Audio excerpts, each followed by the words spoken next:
Hello everyone and welcome back to another edition of the GSMC Fantasy Sports Podcast, brought to you as always by the GSMC Sports Network. My name is Christopher Shepard. Thank you all for tuning in. I just want to address something that happened, a technical difficulty that occurred during yesterday's episode where it did not stream completely. I'm sorry about that. This issue has been reoccurring, but please bear with me because it could be one of many things. It could be my side. It could even be your side where I could be streaming at a certain time or not. So if that happens, again, please do bear with me. I'm trying my best to fix the issue and mitigate for it. But until then, it is what it is, and we go on, and we cannot dwell in the past. As Andre says, what's good, bro? How are you, Andre? Glad to have you in the chat early and often right away. We begin today's show with a PPR segment. Then we move on to our defense and special teams rankings. Then week 2 betting, popular flex options. As Andre says already, I'm all out on Keon Coleman. Well, he did not have the best of games last night. I think that Khalil Shakir definitely cemented himself in that offense as the wide receiver one, but enough of that. I think that Keon Coleman is going to have to grow and develop eventually. But in terms of segments, our second to last one, popular flex options for this week.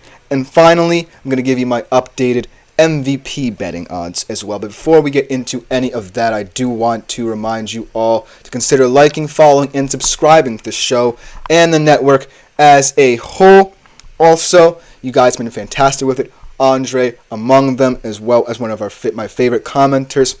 Continue commenting. We want your interaction, so make yourselves available to the super chat, super thanks, and super stickers features on YouTube. They are the best part of this show. You can hear me talk about my opinions, but now I want your opinions as well. It will make the show tick. It will make the show go round, and is greatly appreciated by all concerned in the network, especially me and also my fellow podcasters. Go check them out. They're doing their thing as well. But without further ado, let's jump right into today's show, starting off with our first segment of the day. We look at a kind of league that kind of gets underappreciated, in my humble opinion. PPR leagues. PPR leagues are mainly concerned with more statistical analyses, whereas your standard league, you're not as concerned about targets and things of that nature and yards per route run, but you are more concerned about drafting the best possible team. With PPR leagues, you have to be aware of certain statistical things, such as targets, such as yards per route run, such as yards after catch and things of that nature. And so it becomes a balance of whether or not you want to load up on the best wide receivers in the league or find some of the best pass-catching running backs in the league as a result as well.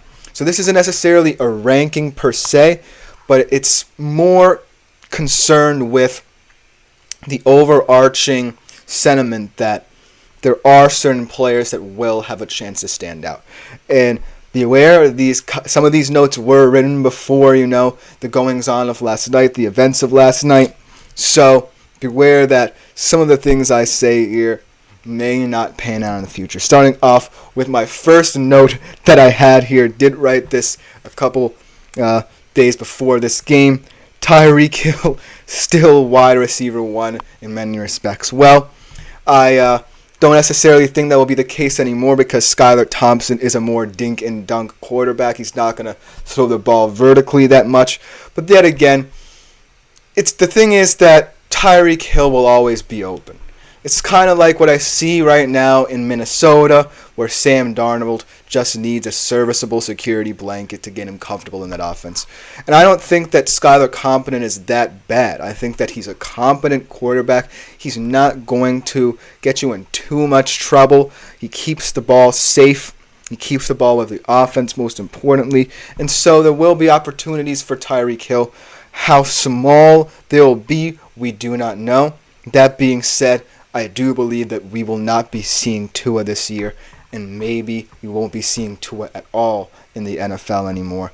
Prayers up for him. We wish him a speedy recovery. We wish him good health, but it's going to be an interesting decision to hear from him about his career trajectory. But Tyreek Hill in this offense will still project to be someone you should rely on whether it's short yardage situations or downfield, because Skylar Thompson eventually is going to have to throw the football in order for the Miami Dolphins to find any way of competing with anybody.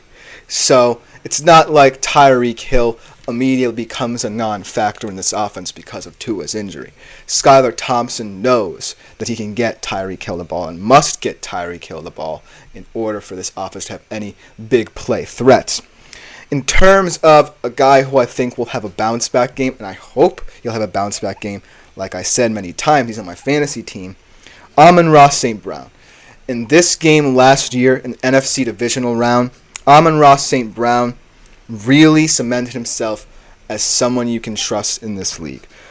That game last week against Los Angeles was not indicative of the Lions' overall game plan. They're not always going to run you into the ground. They are going to distribute the wealth in this offense. It was just that the game flow, the game script, kind of was predicated on getting David Montgomery or whoever emerged from that running back room as the guy who stuck out as the main guy. So Amon-Ra St. Brown will not continue to underperform anymore. And against Tampa Bay, this game is going to be a rock fight. There are going to be situations where the Lions will be in third in manageable situations. That's my favorite time for Amon-Ra St. Brown to catch a football. When it's third and manageable or third and 7, 8, Amon-Ra St. Brown will always find a way to get open.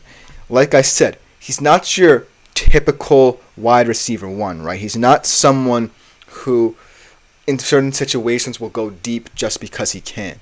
He knows the routes he wants to run. He works so well in the confines of this offense, and most importantly, he moves the chains, and he does so in a way that also gets you good fantasy production. In PPR leagues as well, targets are at a premium. Amon-Ra's your guy. I don't think he will be held to 3 catches for very often, so look for him to have a big bounce-back game against Tampa. And then let's talk about CeeDee Lamb. A lot of pressure off this guy's shoulders, and going up against the Saints defense that looked like world beaters against Carolina, he's a different animal. I mean, come on. When you have your franchise quarterback and franchise wide receiver tied down, a lot of pressure is off your shoulders. Yes, the Cowboys will have to answer many questions about waiting this long for both of those contract extensions to be given out, but at the end of the day, now that it's all over and done with, and they're going to have to focus on Micah Parsons in the future, the offense gets a little bit looser. We saw it last week where CeeDee Lamb wasn't someone who got the lion's share of touchdowns or yardage, but in a way, he was the biggest part of that offense in that game because he allowed other weapons around him to look like world beaters again. Look at Brandon Cooks getting a touchdown. Look at Jake Ferguson getting open. So, CeeDee Lamb, he may not do it in many pretty ways, but in this game against the Saints, just know that he's not Xavier Legette or Deontay Johnson. He's someone who can't necessarily be contained. He's going to get a lot of fantasy points in this game, whether it be standard or PPR leagues. And finally, in terms of wide receivers, Justin Jefferson is someone who I'm really looking out for. A lot of you might be skeptical, as Andre says, another tough game for Olave. This is good. That could be a guy who I could see on this list. Yes, Chris Olave is someone who, in that Saints offense, should get the lion's share of targets. But Rashid Shaheed, man, don't underestimate him. We'll talk about him later on in the show. But Rashid Shaheed is someone in terms of running the deep post, being that vertical threat for that offense, and really supplementing Derek Carr's best traits. That guy's special. I think that Rashid Shaheed could profile to take away a lot of targets from Olave. So Olave might be actually someone I would shy away from a little bit. I was actually pretty high on him coming into this year, but now I'm not so certain, and it's going to be another tough week, like Andre says, against that vaunted Cowboys defense who we'll talk about. Let's get to Justin Jefferson, because this kind of circumstance for Jefferson in this game against the 49ers D is that in a weird way he'll have the advantage of perhaps playing behind. I think that the Vikings will make this game competitive, but it won't be competitive in the sense that they'll ever have the lead. They're always going to be fighting to get back into the game. In many ways, that makes a lot of room for Justin Jefferson to get a lot of targets here. I think that it will all depend on how Sam Darnold's ball placement is. Last week it was fantastic. Had a lot of beautiful throws to many different receivers in that game. So Sam Darnold is comfortable. He knows this 49ers team, nevertheless. So if he's comfortable in that way, then I can see a world where Justin Jefferson will get a lot of chunk yardage, whether it be in garbage time or in the middle of the game when the Vikings are playing catch-up. But just to throw some running back names out there, how about Joe Mixon? I think Joe Mixon, yes, in that game against the Colts, he was used more as a workhorse back, and that could be the role he's meant to employ in that Texans offense. But also look for him to be a threat in the pass game, maybe in more short to intermediate routes, so that that receiver room can really kind of play a decoy game there, where it's able to be cohesive and it's able to get every single one a piece of the pie in that offense. So look for Joe Mixon to maybe be more of a receiving threat than expected, especially against a Bears defense that's going to want to hone in on all of those pass catchers. And then Isaiah Pacheco as well. I like Isaiah Pacheco a lot in terms of the pass game. It's not someone who you would immediately think of, but again, the Chiefs' versatile deep wide receiver room. Sometimes you might have to have an out. And Patrick Mahomes, I think, really trusts Pacheco in that backfield, not just as a chunk play back, but as someone who can receive as well. And last but not least, it has to be Saquon. I think Saquon right now is the best pass-catching running back in the league, mainly because of his profile in that Eagles offense. So look for him to have another big game against an Atlanta defense that, yes, held the Steelers to 18 points, but still allowed a lot of big plays to happen. So look for Saquon to wreak havoc in this game. But let me know what you guys think in the comments. I'm definitely interested to hear. That will just about do it for our first segment of today's show. Coming up next, we look at the best defenses and special teams in fantasy for this upcoming week. You don't want to miss it. We'll be right back after this quick break. I feel like I'm losing my mind. Is everybody in the world blind? Please, Lord, give me a sign, a sign. I feel like I'm losing my mind. Is everybody in the world blind? Please, Lord, give me a sign, a sign. I wanna be the greatest. Everybody on the fake shit. I look around and feel like everybody is the fakest. I make this every day and I'm impatient, hoping one day I blow up from the basement. Statement, the top is so vacant. I don't hear shit that I think is amazing. Waiting for my day when I'm playing sold out shows for 1,000 faces. Hey, give me that crown, get in my way and to be put down. It ain't your place, all this my town. If I want that shit, then I'll get it right now. I'm losing it, the noose it fits. I'm losing shit, a stupid myth. You choose to live or choose to dip. You choose to fight or lose your grip and lose a gift. I feel like I'm losing my mind. Is everybody in the world blind? Please, Lord, give me a sign, a sign. I feel like I'm losing my mind. Is everybody in the world blind? Hello, everyone, and welcome back to another segment here on the GSMC Fantasy Sports Podcast. Before we get into said segment, I do want to remind you to consider liking, following, and subscribing to the show and the network as a whole. Also, make yourselves available to the Super Chat, Super Thanks, and Super Stickers features. They are a huge help to me and my fellow podcasters and the network as a whole. So anything you leave, even tips and donations, are welcome as well. All help the network. All are greatly appreciated. Without further ado, let's stick in this graphic here and let's talk about the top defenses of the week. Now, again, this is another ranking that's kind of quote-unquote chalk. These are more pundits' takes than mine, so I just want to give my analysis because these are, in my humble opinion, 5 of the top defenses.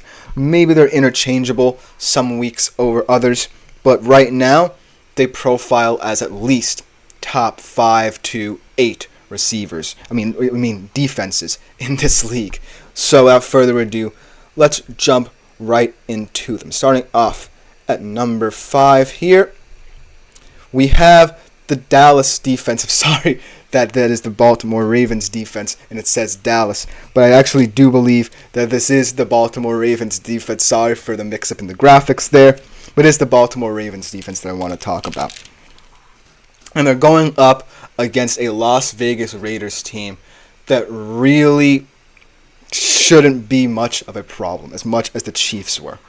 They looked kind of stolid in that game against LA. They really didn't rely on the running game as much, and Antonio Pierce's decision-making left much to be desired. So the Baltimore Ravens should be feeling very good about this matchup.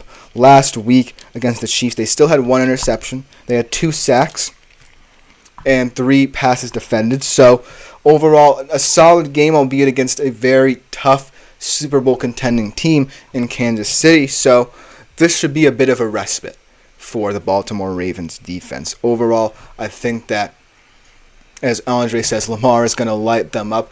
I believe that as well. I think Lamar will have a fantastic day. I think that he'll use both his legs and utilize a lot of different guys. Maybe likely continues his strong run of form there. So on the offense, as Andre also says, Jacobs was such a big loss for them. I do agree. Even though he was kind of declining there for a bit in Las Vegas, he did bring a different profile of back that I think Antonio Pierce appreciates more than a guy like White, which is why he didn't trust him in short yard situations. For example, that 4th and 1 at the 43-yard line, where you could have gone for it, could have kept yourselves in the game had you put up points on the board, but ultimately decided to punt in that situation. So maybe that level of trust comes back to bite Antonio Pierce in games that he could win, but this one should be an easy dub for the Baltimore Ravens. But coming up next on this defensive list is the Cleveland Browns defense, and I know a lot of people were kind of shocked and skeptical of what this Browns defense would profile like after that embarrassing loss to Dallas, but at the end of the day, this is still one of the best defenses. And this is a Jacksonville offense, remember, who had a prime opportunity to shut down Miami. If it weren't for that Travis Etienne fumble at the goal line, we'll be talking about Jacksonville potentially being 1-0 and potentially being very heavy favorites in this game.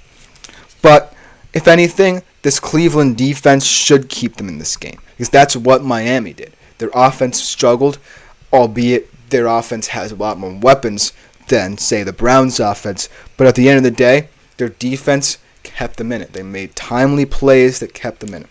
And I'm not saying that Cleveland has to win this game, but their defense will perform very well. They still had 3 sacks in their game against Dallas, so for what it's worth, they still have that productivity up front. They still have guys up front like Myles Garrett, Zadarius Smith, and in the secondary with Martin Emerson Jr., Greg Newsome, and the like back there as well. So I think that this game will be a perfect example of Cleveland's timeliness on defense really helping them stay in this game, because I still think the offense has so many questions surrounding it, almost too many questions to answer right now. But Cleveland's defense is kind of unanswerable outside of that one blip against Dallas. So Cleveland, for now, we can see them fall out. I would be okay with that, but I still think that they're one of the creams of the crop in the NFL when it comes to the defensive side of the ball. Then at number 3, another defense that has an easier test than Week 1, the Jets defense against Tennessee. Now, again, I think the Jets offense is better than, say, Cleveland's, and so that game against San Fran was an anomaly. But there were some issues that I want to see fixed, especially in terms of establishing a better running game for Breece Hall behind that offensive line, because the offensive line was stellar in pass protection. They really were able to give Aaron Rodgers time in the pocket, and that was something that I was very impressive about. So as long as the offense, corrects some of their mistakes, then they should be fine. They should stay on schedule. Whereas the defense, they're not going to play San Fran every week. It's as simple as that. And San Fran really kind of shocked them. It was a shock to their system, I think, that they were able to run Jordan Mason down their throats like that. And so I don't think it's going to be every week. The run defense certainly is a concern to me because that's supposed to be one of their big strengths. They have huge depth up front. So that was kind of concerning. But then again, San Fran has so many different ways to beat you. So I can understand when the Jets were a little bit frazzled in that moment. So against Tennessee, again, a team that let defense beat them, literally, I think that the Jets should be fine. I don't think Will Levis is going to have a good game. He threw 2 picks against Chicago, for God's sake. So this should be an easy test for the Jets to pass. And I think that this will be a nice little tune-up game before they get into more depth in their schedule. So look for the Jets to have a nice bounce-back game. I'll take them in this game as well. And I look for their defense to bounce back. Maybe get a couple takeaways as well, for that matter. Then at number 2, we have the Pittsburgh defense. Perhaps one of the more impressive ones. As Andre says, how does Shanahan keep doing it with undrafted O-linemen? I mean, it's incredible. You can really throw anyone out there. I was kind of concerned in that game when Trent Williams went down. I don't know many of the names of their backup linemen, but they held their own, man. It's insane how Shanahan can keep rotating players in and out on both sides of the football and get the most out of them. It's not just the offense, it's the defense as well, man. Like, it's an incredible point that you're making here because Shanahan does a great job of founding the philosophy of systems work. And his system is one of the best in the NFL because they ran the ball. In this game, they could pass the ball against Minnesota even more. There's so many ways that they can beat you, and it all starts with the depth up front. They win both lines of scrimmage consistently, so that is a fantastic point. Let's get into this Pittsburgh D as well because they're pretty damn impressive too. Against Atlanta, yes, you can point to Kirk Cousins' injuries, potentially holding him back in this game. But they did a fantastic job holding this young core to only 1 touchdown through the air. Against the Broncos as well, this should be another easy game for them. Bo Nix's inexperience will still show through. I think he will settle down eventually, but not this game. Not against the Pittsburgh defense. And I think they'll be more than happy to, go man-to-man with this Denver team. I don't think anyone threatens them getting by their corners. I think the corners will lock them up. Their strength is definitely up front as well, so that the Broncos O-line has so much to worry about. So look for the Pittsburgh D to wreak havoc again. They had 2 interceptions and 2 sacks in this game and 13 fantasy points against Atlanta. So I do feel like this defense is a force to be reckoned with, and we're going to see them a lot in this rankings. I don't know if it will translate to many wins because the questions are on this offense. The questions are around whether or not Justin Fields has officially, quote-unquote, won the starting job.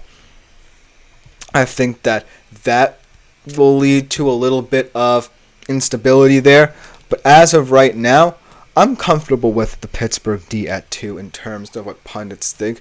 I would personally put them in my top 5 right now as well, but based off of performances from last week and based off of matchups this week, I think that there's a clear number 1, and it is the Dallas defense. Now, they're not going to have as easy a task as beating a completely kind of defeated Deshaun Watson. And Derek Carr did have one of the better games of a quarterback in the NFL this past week.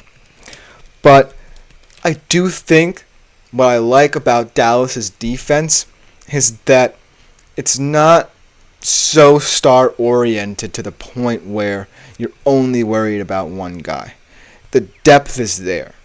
It's not just Micah Parsons. It's Odigizua. It's guys like Lawrence. It's guys like Bland on the back end. Everyone has his role. So I think the reason why a lot of people were impressed by this Cowboys defense, even though it kind of felt like the Browns gave it to them, was because of their ability to get a lot of fantasy production as well. 6 sacks, 2 interceptions, 19 points. That's basically like a wide receiver 2's numbers for you from a defense perspective. I told you guys, defense will win you games in some situations. And Dallas D certainly might have won a lot of people some games. And against New Orleans, yes, you always have to worry about the threat of the deep pass with Derek Carr and Rashid Shaheed. But I don't think that the Saints will be able to maintain this against top teams. They can maintain that strategy against an NFC South team, like they did against Carolina, but not against a vaunted team in the NFC. They're not going to immediately scare the Cowboys. That being said, this is an interesting matchup in terms of the Cowboys' corners. I think that if the Cowboys' corners win their matchups consistently, then this could be a blowout. But if not, then I think this can be a closer game than people expect. But let me know what you think in the comments, because these top 5 defenses are the cream of the crop. But coming up next, we talk about more betting odds for this weekend. My final betting preview for some of the best games of Week 2. We'll be right back to talk about them right after this quick break. Looking for your daily fix of sports talk without having to pay for it? GSMC Sports Network is available on YouTube. Just search GSMC Sports Network. Get your fix of daily sports talk shows on YouTube, absolutely free. NFL, college football, NBA, MLB, MMA, UFC, fantasy football, and so much more. GSMC Sports Network has shows running all day long, with new sports shows starting every 2 hours. Just like on your favorite cable sports channel, except GSMC Sports Network is absolutely free. Just search. Hello, everyone, and welcome back to this edition of the GSMC Fantasy Sports Podcast. Hope you are enjoying the show thus far. But we are getting into our final betting preview of the week. We shift gears from more rankings into betting odds, and this will continue to be a theme as we go throughout the show. But I just want to go over some of my favorite games from this weekend and talk about some of my favorite money lines and spreads that I definitely feel like they could hit. So without further ado, let's jump right into our third segment of the day here. Let's start off in the NFC with a tasty showdown we've talked about a lot on this show as we prepare for Week 2, the Bucs and the Lions. This game was perhaps the biggest game of this weekend that nobody wants to talk about, because we have games like last night's, and you have games like Falcons-Eagles Monday night. You have games like Bengals-Chiefs. You have games like Cardinals-Rams, another interesting interdivisional matchup there. But out of all these games, the reason why I like Bucs-Lions is not just because it's a rematch of a playoff game from last year, but it's about two of the most under-respected QBs in the league in Baker Mayfield and Jared Goff. It's about the story of two offenses and the many ways that they've improved throughout the years with these two guys who are thought to not truly be competent enough to carry NFL offenses. And so I just want to shed light on this game. And the best bet that I have for this game is taking the Bucs covering against the spread. And the reason why I say that is they were really close last time. They were a point away on the road in Detroit's only second game in the playoffs since the 1990s, where you had this kind of feeling that the Bucs were a team that could sneak up on people, man. Like, I'm really thinking that this Bucs team this year could be even better, because Baker Mayfield, yes, the loss of Canales certainly was a big question for them. But under Liam Cohen, he looks even better, especially connecting with his top two receivers in Mike Evans, Chris Godwin. Both had 100-yard games last week, both with a touchdown. And so, yes, I think the Lions are more capable and competent at developing their game plan and game script better. But the reason why I like Baker Mayfield over Jared Goff in this QB matchup, and the reason why I think he can lead them to victory, is because of his performances out of structure. I think that he's now more comfortable than ever performing out of structure. You can pass from the pocket as well, but when Baker Mayfield plays with structure, time and time again, I will tell you this, it is what his best football comes from. On the other side of the ball, anything can happen with this Lions team. You look up and down the offensive side of the ball, and so I don't really know what to think of the Lions defense right now. They have a lot of upside, but then again, they are not necessarily, proving it on the field.